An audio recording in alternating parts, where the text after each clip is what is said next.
Assalamualaikum warahmatullahi wabarakatuh. Selamat datang di Ruang Asik, ngobrol paling asik.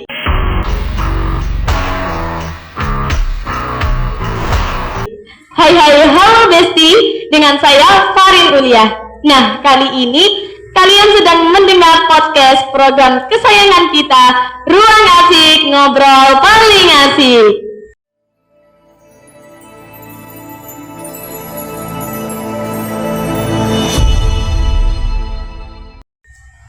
Hari ini kita akan membahas tentang proses mendirikan SMK Asik dan strategi kepala sekolah dalam mengelola konflik di kalangan Gen Z. Oke guys, bintang tamu kali ini beliau berpendidikan tinggi sekaligus kepala sekolah di SMK Asik. Selamat datang Bapak Kepala Sekolah. Halo Pak, apa kabar? Alhamdulillah, kabar baik. Gimana kabarnya Pak Ririn? Alhamdulillah, saya luar biasa baik. Kalau nggak luar biasa baik, saya sudah tidur di kamar Pak. Alhamdulillah ya. Iya, gimana Pak ya?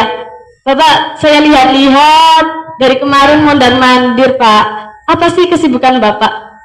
Sebenarnya kesibukan saya untuk mengamati dan persiapan untuk PPDB kegiatan kita, melihat kondisi yang dipersiapkan di lingkungan sekolah dan memikirkan rencana yang ke depan, gimana anak-anak bisa belajar dengan baik. Ya. Di rumah ngapain aja Pak? Ngurusin bisnis. Iya, di rumah ada kegiatan bisnis kecil-kecilan lah, ada bisnis online, juga kegiatan yang dibantu orang tua di sawah untuk menghasilkan tambahan penghasilan. Oh, ya. Buat pemasukan Pak ya? Iya. Oke, lanjut ke pertanyaan. Saat dulu mengajukan pendirian sekolah ini, pasti banyak rintangan ya Pak ya? Terus ada nggak sih konflik atau tantangan paling membekas dan membuat Bapak tuh harus kerja keras? Wah, aku harus lebih berpikir yang keras lagi nih. Bisa diceritakan Pak, tantangan atau konfliknya itu gimana?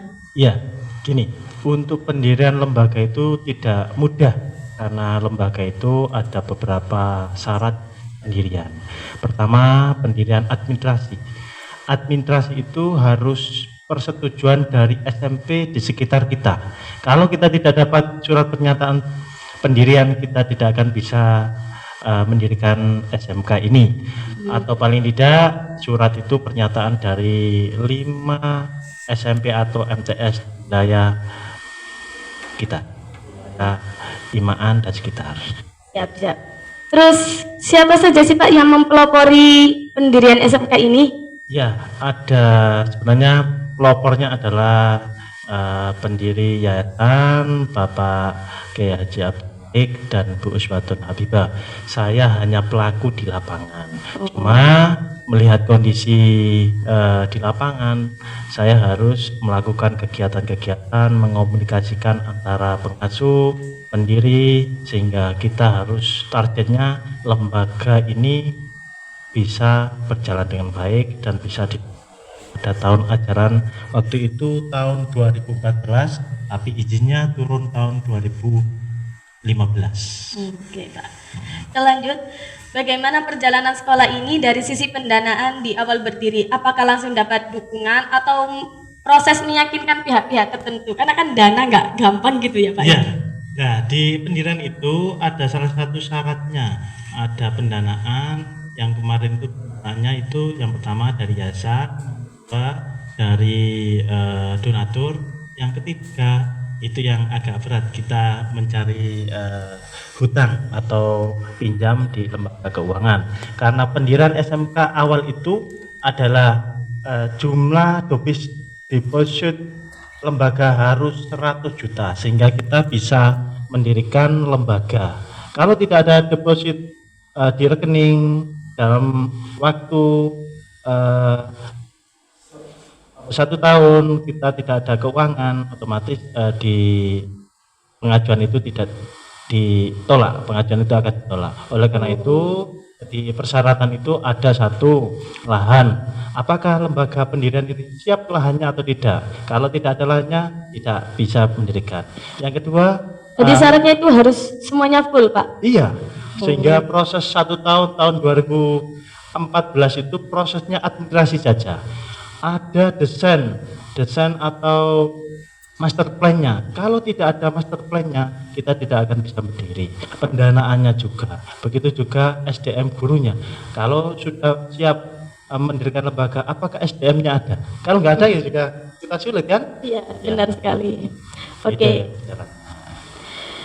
Apa yang Bapak pertimbangkan agar guru-guru yang bergabung benar-benar punya semangat dan dedikasi untuk mengajar di SMK Asik ini? Alhamdulillah pas berdirinya itu kita dan teman-teman seperjuangan siap untuk mendirikan lembaga. Ada dedikasi dan perjuangan yang luar biasa. Ada anak-anak yang hebat di dalamnya karena waktu itu ada beberapa guru yang masih sekolah dan siap mengajar di SMK Al-Hadi. Dalam artian masih kuliah tapi semangatnya untuk mendidik anak itu ada. Sehingga perjuangan Al-Hadi itu luar biasa. Ya, harus semangat karena ilmu itu harus saling menyalurkan. Ya. Waktu sekolah ini baru berdiri dan belum ada murid, gimana sih Pak caranya Bapak untuk mempromosikan sekolah ini ke masyarakat agar orang tuanya tuh, wah anakku ini cocok nih sekolah di sini? Ini yang berbeda. Kita itu sebenarnya tidak berpikiran untuk mendirikan lembaga. Kita itu karena tuntutan dari orang tua sehingga kita mendirikan lembaga. Dulu awalnya ini kan pondok pesantren, tidak ada lembaga formalnya. Sekolah anak-anak yang di pondok pesantren itu keluar. Keluar kemana itu Pak? Keluar di sekolah luar desa atau di luar yayasan ini, sehingga orang tua takut ketika anaknya keluar sekolah yang jauh dari pondok pesantren, jauh dari asrama, itu takut KKN, ada kegiatan luar yang menyimpang. Itu yang jadi orang tua pengen punya lembaga di sini. Dituntut untuk memiliki lembaga sendiri. Makanya pada tahun itu kita berusaha untuk mendirikan lembaga. Tidak promosi, malah orang tuanya yang menuntut kita untuk mendirikan lembaga. Itu kronologi. Berarti awal masuknya itu di sini itu semuanya santri. Santri, ya, iya. Terus cara Bapak untuk mempromosikan yang masyarakat gimana Pak? Oh gini, dulu itu tren-trennya adalah anak tanfid, sehingga anak-anak yang dari Jawa Tengah, dari Kalimantan, dari Bojonegoro itu anak-anak yang pengen menguasai ilmu Quran. Sehingga yayasan memiliki ide kalau kita menguasai ilmu agama, kita harus menguasai ilmu dunianya, sehingga hari ini kita bisa melakukan, bisa mendirikan, menjalankan sekolah yang notabene lut dengan dunia atau seimbang, ada dunianya, ada akhiratnya. Ya, Masya Allah. Gitu ya. Berarti sosialisasi juga penting Pak ya buat mendapatkan murid. Ya sangat penting juga pola komunikasi kita dengan orang tua, karena anak yang disekolahkan di SMK Al-Hadi ini, SMK Asik ini tidak hanya yang ada di wilayah sini, tapi anak-anak di luar wilayah Gresik, ada Tuban, Bojonegoro, bahkan ada yang dari Jawa Tengah. Itu awal-awalnya, sehingga kita didik anak itu dengan baik sesuai dengan keinginan orang tuanya. Gitu ya. Gimana sih awalnya Bapak bisa membawa SMK ini untuk berkolaborasi dengan industri kreatif? Soalnya kan ini kan kejuruan gitu Pak ya, dan DKV. Untuk industri kreatifnya berkolaborasi itu ada tantangan yang menarik gak Pak saat mengajukannya? Tantangan yang menarik adalah industri kreatif yang ada di desa, karena tempat lokasi SMK ini di desa sebenarnya banyak sekali. Dan peluang untuk kerjasama dengan UMKM dan industri kreatif itu peluangnya lebar. Beda dengan di perkotaan, karena di perkotaan itu fasilitasnya banyak, orang-orang yang profesional juga banyak, itu berbeda. Kalau di desa kita kalau mencari orang-orang pada saat itu orang profesional untuk fotografi, UMKM, foto produk itu jarang, sehingga peluang kita di masyarakat itu banyak. Dan kerjasama kolaborasi dengan industri kreatif itu juga lebih mudah, karena pada saat itu saya juga kerjasama menjadi pendamping desa dan komunikasi dengan kepala desa yang ada di sekitar kita, sehingga komunikasinya lebih baik dan kita bisa diterima di mana saja yang ada. budaya kita ini. Oke. Terus pernah nggak sih Pak ada momen saat sekolah mau ngadain event nih, tapi dari pihak yayasan nggak direstui gitu. Terus kira-kira waktu itu gimana cara Bapak menyikapinya agar tetap menjaga komunikasi dengan yayasan, tapi juga mementingkan sekolah? Ya, itu pasti ada. Ini tantangan yang luar biasa untuk kepala sekolah, untuk Bapak Ibu guru yang ada di lembaga. Karena gini, targetnya di yayasan itu karena anak yang pondok itu adalah targetnya tanfid. Dan sedangkan targetnya di SMK itu berbeda. Targetnya adalah skill sesuai dengan jurusannya, kemampuannya. Sehingga pada waktu magang itu pola komunikasi ini harus dibangun antara lembaga dengan yayasan. Kami melaporkan untuk lembaga kita akan mengadakan kegiatan magang di luar, tapi yayasan keinginannya adalah magang di sekitar sini saja supaya anak-anak bisa dipantau oleh yayasan karena target tanfid itu.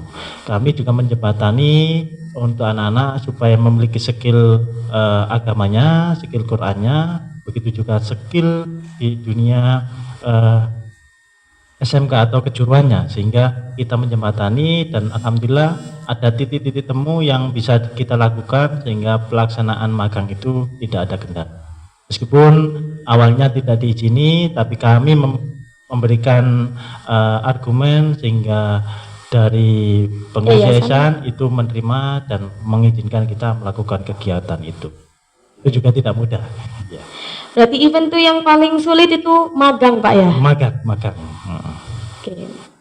Kesulitan Bapak untuk pertama kali jadi kepala sekolah itu apa sih Pak? Ya, kesulitan gini. Karena background saya itu tidak di kejuruan. Awalnya itu backgroundnya juga pendidikan agama. Memahami konsep pendidikan yang kejuruan itu berbeda dengan konsep madrasah. Background saya adalah di madrasah, sehingga cara berpikirnya juga berbeda dengan kejuruan. Lambat tahun 2 tahun kami memahami ternyata di kejuruan itu fokus untuk anak-anak memiliki kemampuan skill dan kompeten. Tidak hanya mampu untuk kegiatan pembelajaran teori, tapi harus mampu praktek kemampuan di kejuruan itu atau kompeten di minimal kompeten sesuai dengan kejuruannya itu. Terus apa yang menjadi tantangan utama dalam mengelola konflik di kalangan Gen Z di lingkungan sekolah ini? Ini konflik di kalangan Gen Z sekarang umur berapa? Sekarang? Saya? Iya. 17. Lahiran tahun? Tahun 2007. 2007. Ada generasi hari ini kita tantangannya berbeda. Ada generasi Gen Z, ada generasi Alpha. Kalau Alpha itu tahun 2013 ke atas sampai tahun 2013 ini itu juga berbeda. Kalau generasi sampean itu adalah anak-anak ditantang untuk bisa menguasai teknologi, percepatan industri dan kemampuan komunikasi dengan dunia luar lewat dunia maya atau teknologi. Itu tantangan. Yang kedua, anak-anak generasi Z itu mintanya instan. Hari ini harus bisa gini, instan. Dan tidak mau diajar secara teori, pengennya langsung praktek. Sehingga tantangan itu lembaga harus mempersiapkan fasilitas yang ada di sekolah. Fasilitas itu yang perlu diadakan sehingga kegiatan pembelajaran bisa nyaman, bisa berjalan dengan lancar dan baik. Kalau ada siswa yang ngambek nih Pak, gara-gara konflik sepele, umpama konfliknya itu percintaan gitu. Biasanya sekolah ngapain dulu? Negur atau ngobrol atau nunggu adem dulu baru ikut nimbrung? Ya, biasanya kalau urusan kayak gitu kan ada dulu, ada guru BK, ada wali kelas, ada warga kesiswaan, itu yang nanti yang menangani. Kepala sekolah urusannya adalah untuk mempersiapkan rancangan ke depan, komunikasi dengan dunia industri, komunikasi di luar sehingga lembaga ini berjalan dengan baik. Karena yang di dalam keharusan itu adalah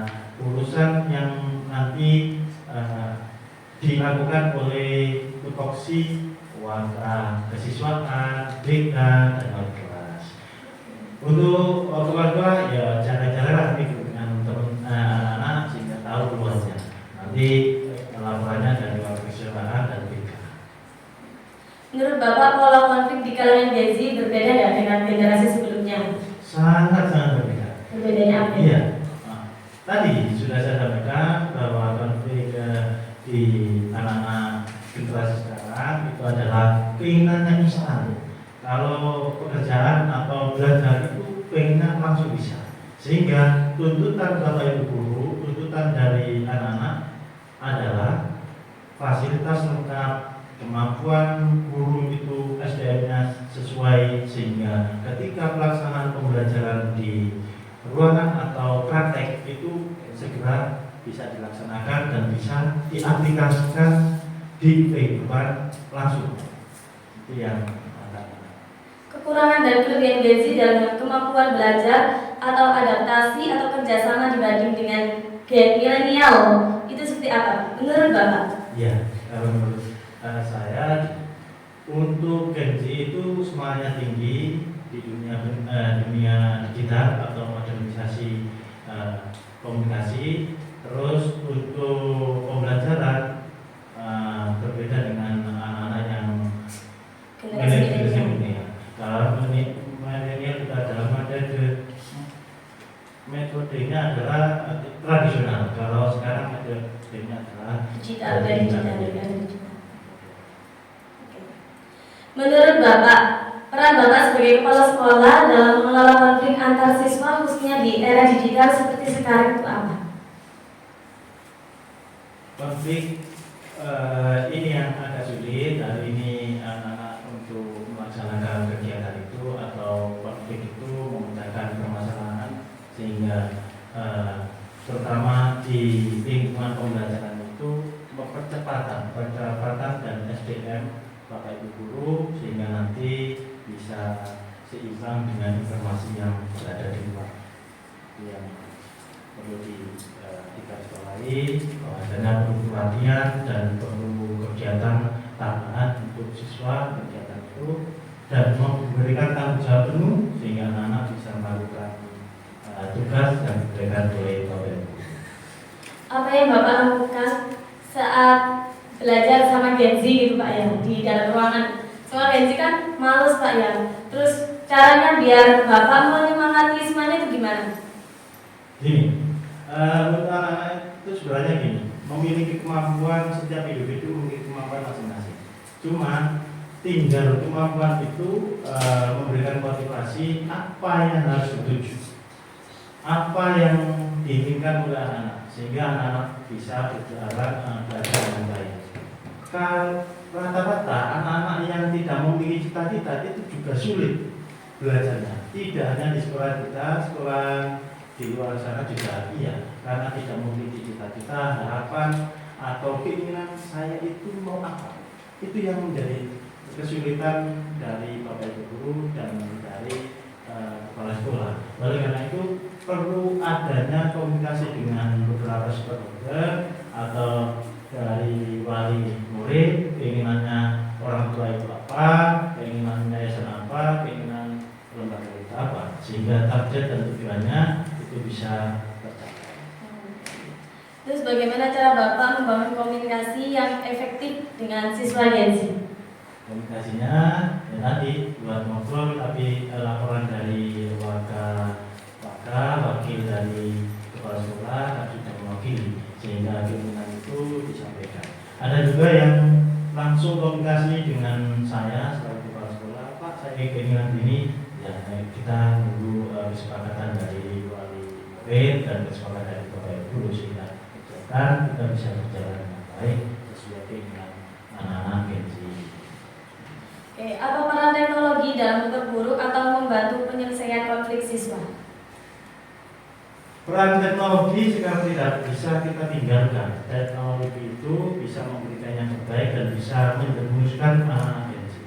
Tinggal pendampingan dari Bapak Ibu guru dan anak-anak bisa memanfaatkan. Kalau kita bisa memanfaatkan, kita akan menjadi orang banyak hebat.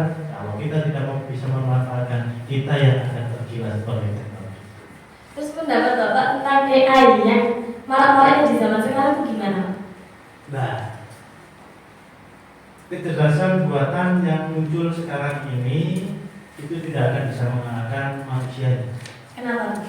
Karena yang melakukan itu adalah sebenarnya mesin, dan tapi yang bisa merasakan adalah kita manusia.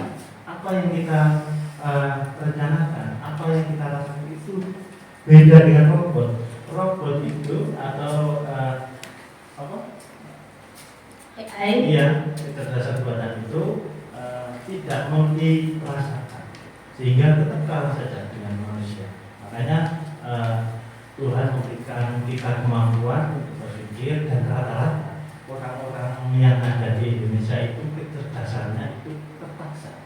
Tidak, cara berpikirnya itu terpaksa. Tidak berpikir penuh seperti orang-orang di luar negeri. Kalau orang Jepang itu otaknya itu tiap hari berpikir. Iya. Kalau kita berpikir jarang, kalau tidak ke refleks. Kayak flash disk ini, flash disk masih kosong. Kita jual otak kita jual lebih mahal daripada otaknya orang Jepang, karena kita masih kosong. Karena Indonesia tuh negara paling santai gitu Pak ya. Santai. Tadi soal adanya AI marak kali sekarang tergantung kitanya. Iya. Kita mau membantu lebih baik atau enggak, kita harus positif gitu Pak ya. Dan kalau kita menulis saja, kita minta bantuan kecerdasan buatan, itu biasanya bisa semua. Tapi rasanya untuk membaca jurnal, membaca cerpen itu lebih enak ketika kita membuat sendiri, membuat karya sendiri atau membuat jurnal sendiri. Itu lebih enak daripada kita dibuatkan oleh kecerdasan buatan. Iya, soalnya kan sudah dari pikiran kita dan kita juga merasakannya. Iya. Terus apa Pak, biasanya kan kalau hubungan sekolah dan murid penting banget nih. Gimana sih Bapak menjaga hubungan yang erat dengan orang tua siswa agar mereka merasa terlibat dan mendukung kemajuan sekolah? Ya, karena berdirinya lembaga itu dari dukungan orang tua, kita komunikasi dan silaturahim dengan wali santri, wali siswa, sehingga kita bisa tahu target dan tujuannya. Banyak sekali terkadang wali santri atau orang tua datang ke lembaga, begitu juga Bapak Ibu guru, wali kelas bisa silaturahim ke Bapak Ibu dan adik. Itu yang sering komunikasi, bahkan lewat WA, komunikasi informasi anak didiknya, sehingga anak didiknya mampu melaksanakan pembelajaran yang baik dan target yang baik. Berarti kunjungan silaturahmi itu waktu Idul Fitri Pak? Ada, dulu ada program anak-anak OSIS itu silaturahim pas Idul Fitri ada. Begitu juga Bapak Ibu guru tidak hanya Idul Fitri, tapi ada momen tertentu kita silaturahim kepada orang tua wali, dan kita bisa silaturahim kepada orang yang ada di sekitar kita, terutama di wilayah yang bisa kita jangkau. Sebagai kepala sekolah, pasti ada harapan besar untuk para siswa setelah mereka lulus. Bisa diceritakan Pak, harapan apa yang Bapak inginkan kepada siswa-siswa Bapak? Ya, harapan tidak hanya kepada keluar, mungkin dari Bapak Ibu guru juga mungkin harapan besar kepada kalian. Nantinya ketika kalian lulus di SMK tadi, bisa memberikan yang terbaik untuk masyarakat, bahkan bisa mengamalkan ilmunya. Untuk nanti bisa menjadi orang-orang sukses sesuai dengan keilmuannya dan menjadi orang-orang yang bermanfaat di wilayah masing-masing. Pak, dalam perjalanan penjagaan mengelola SMK ini, pasti banyak momen yang berkesan. Apa pesan yang ingin Bapak sampaikan kepada guru yang sudah mengajar di sini agar mereka terus termotivasi? Ya. Sebenarnya guru-guru itu memiliki motivasi yang luar biasa. Kalau tidak ada motivasi, guru-guru tidak akan ke sini karena anak-anak sudah mengharap untuk pembelajaran. Harapan saya adalah Bapak Ibu guru kepada Bapak Ibu guru adalah bisa belajar lagi, menambah pengalaman, karena hari ini tantangannya luar biasa di luar terkait dengan tadi kecerdasan buatan atau pembelajaran yang lebih efektif. jadi ini adalah ingin praktek, tidak hanya teori.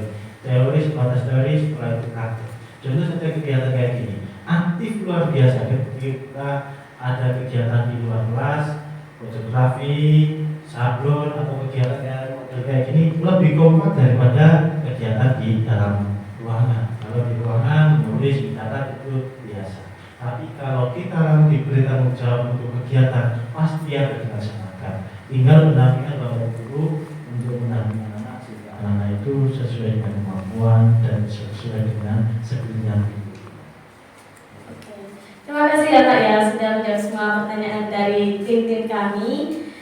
Dan terima kasih juga telah menyempatkan waktunya buat datang kemari. Ya, alhamdulillah saya melihat anak-anak yang sudah mempersiapkan kegiatan kayak gini, syukur bisa konsisten, langkah demi langkah bisa dilalui sehingga kegiatan itu melatih skill dan kemampuan. Karena orang bisa bukan karena kemampuan, bukan karena belajar banyak, tapi orang bisa karena terbiasa. Oke guys, gak kerasa ya kita sudah di ujung obrolan hari ini. Makasih buat kalian udah dengerin di tengah obrolan yang mungkin happy, capek ataupun lelah. Hidup kadang emang berat, tapi hey, kamu gak sendiri. Terus nyala, terus cari makna. Oke, sampai ketemu di episode selanjutnya. Terus ingat, perubahan besar itu diawali dengan langkah kecil. You did great today. Hanya di program kesayangan kita, Ruang Asik, ngobrol paling asik. Wassalamualaikum warahmatullahi wabarakatuh. And the next